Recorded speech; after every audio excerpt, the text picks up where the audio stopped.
এই রকম পরিস্থিতিতে আমার পক্ষে নির্বাচন কমিশনার হিসেবে দায়িত্ব পালন করা সম্ভব নয়।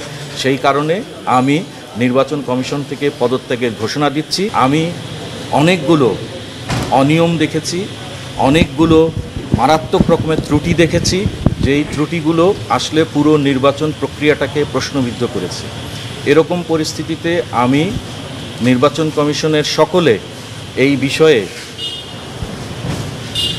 যেটা বলবো যে একমত পোষণ করলেও বিশেষ কিছু কারণে তারা আমার যে মতামতটা এই মতামতটা গ্রহণে অপারগতা প্রকাশ করেছে।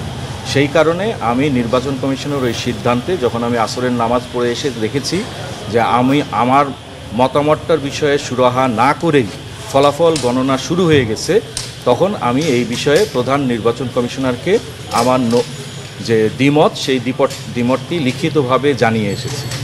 সময় খুব কম হওয়ার কারণে এই রকম পরিস্থিতিতে আমার পক্ষে নির্বাচন কমিশনার হিসেবে দায়িত্ব পালন করা সম্ভব নয়। সেই কারণে আমি নির্বাচন কমিশন থেকে পদত্যাগের ঘোষণা দিচ্ছি। আমি অতি দ্রুত এই সংক্রান্ত যে লিখিত বক্তব্য তা আপনাদেরকে এবং নির্বাচন কমিশনকে জানিয়ে দিই। তো আমি ব্যর্থ হয়েছি, ব্যর্থ হওয়ার কারণেই এবং আপনাদের অনেকের উত্থাপিত অভিযোগগুলি সঠিক ছিল।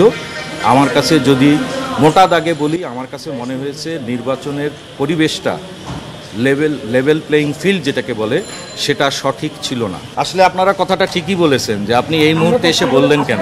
দেখেন, আমরা সবাই কিন্তু মানুষ, তাই না? আমাদের সবসময় একটা আশা থাকে।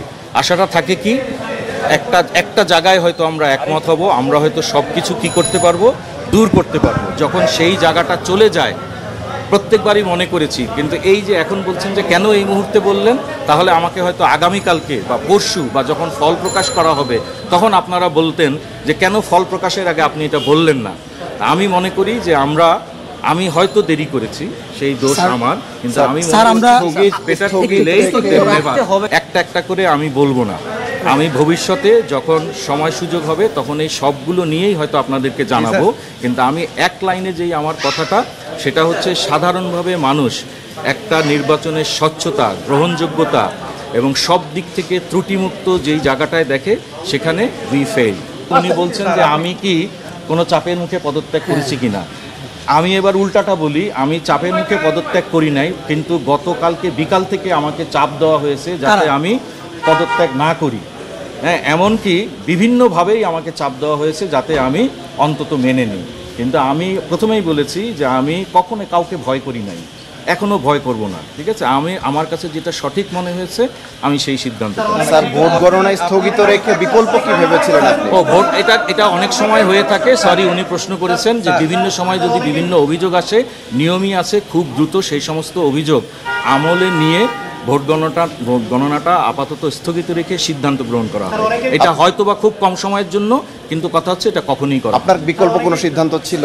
ওই যে অবশ্যই যে আমরা সিদ্ধান্ত নিব, তাই না, যে আমাদের কি কি অভিযোগগুলো এসছে, সেই অভিযোগগুলোর বিষয়ে আমাদের কাছে কি কি মানে কি প্রসঙ্গ, সেগুলোকে আমরা সলভ করে তারপরে। প্রথম কথা হচ্ছে যে আমি বিএনপি করি না। হ্যাঁ, এটা আসলে বাংলাদেশে প্রচলিত একটা ভাষা।